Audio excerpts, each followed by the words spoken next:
ত্রিপুরা রাজ্যসভার একমাত্র সাংসদ শূন্য আসনের উপনির্বাচনে মনোনয়নপত্র জমা দিলেন বিজেপি প্রার্থী রাজীব ভট্টাচার্য। বুধবার তিনি রিটার্নিং অফিসার সুইথুই ফ্রু মগের কাছে মনোনয়নপত্র জমা দেন। ত্রিপুরা রাজ্যসভার একমাত্র সাংসদ শূন্য আসনের উপনির্বাচনের জন্য বুধবার মনোনয়নপত্র জমা দিয়ে নিজের জয়ের ব্যাপারে দৃঢ় প্রত্যয় দাবি করলেন বিজেপি দলের প্রদেশ সভাপতি রাজীব ভট্টাচার্য। অন্যদিকে মনোনয়নপত্র জমা দেন সিপিএম দলের প্রার্থী সুধন দাস। প্রদেশ বিজেপির সভাপতি মনোনয়নপত্র জমা দেওয়ার সময় ওনার সঙ্গে মুখ্যমন্ত্রী প্রফেসর ডক্টর মানিক সাহা, মন্ত্রী রতনলাল নাথ, মন্ত্রী প্রাণজিৎ সিংহ রায় সহ অন্যান্য মন্ত্রী, বিধায়ক এবং রাজ্য নেতৃত্বরা উপস্থিত ছিলেন।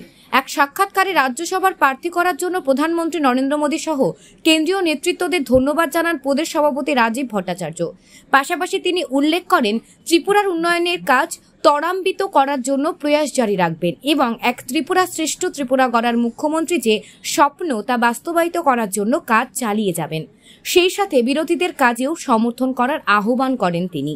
অন্যদিকে প্রদেশ সভাপতি থাকাকালীন যেভাবে কাজ করেছেন, নির্বাচিত হলেও ভালো কাজ করবেন বলে আশা প্রকাশ করেন মুখ্যমন্ত্রী প্রফেসর ডক্টর মানিক সাহা।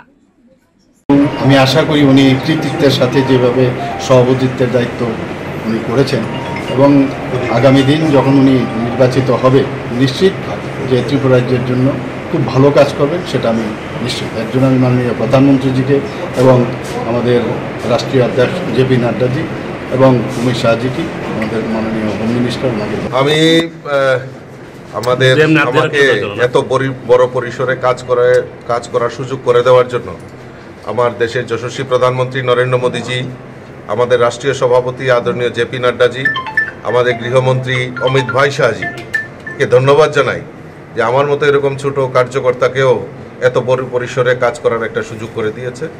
আমি সকলের আশীর্বাদ নিয়ে এবং আমাদের রাজ্যের মাননীয় মুখ্যমন্ত্রী থেকে শুরু করে মন্ত্রিপরিষদের সবার আশীর্বাদ নিয়ে আমি এই ত্রিপুরার জন্য যে ডেভেলপমেন্ট ওয়ার্ক চলছে তাকে আরও ত্বরান্বিত করার জন্য আমি সেটা প্রয়াস থাকবে।